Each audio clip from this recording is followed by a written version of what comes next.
This new study is from a place called Education Next, and it shows that while over 50% of white Democrats oppose charter schools, the majority of minority Democrats, meaning black or Hispanic Democrats for the most part, their children go to these schools and they support school choice.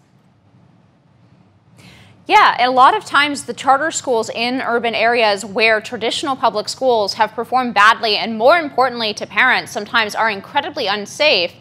Charter schools have become an option for a lot of urban parents who are primarily Democrats. And that's, I think, why you're seeing this huge split opening up in Democratic Party polling between black and Hispanic Democrats on the one hand, where strong majorities favor charter schools, and white Democrats on the other, who oftentimes are more likely to be able to exercise school choice the way that wealthier folks always have, which is to pick up and move to a district with a school that better suits the needs of their child. And so for them, it's a free way to oppose the orange man in the White House, right, as school choice becomes identified with Trump and DeVos. And so we're seeing support plummet among those Democrats. But among the Democrats who are more struggling with options for their children are actually more affected by the fact that our education establishment in this country has failed millions of children year after year. The ones who are actually confronting that reality, you don't see the support for charter schools dropping just because Donald Trump likes them.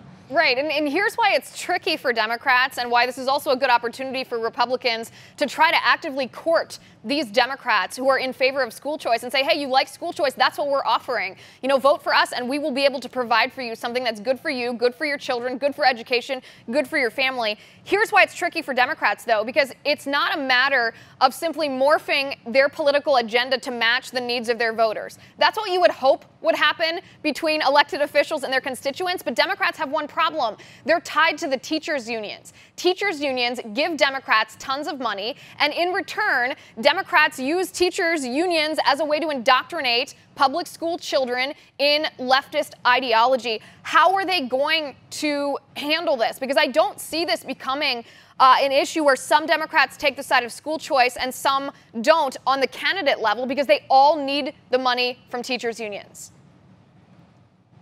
Unfortunately, school choice is often not a general election issue. Now, you pointed to the one potential counterexample to that, and that's in Florida with those school choice moms who flipped against Andrew Gillum, who made rolling back the school choice programs in Florida a main point of his campaign.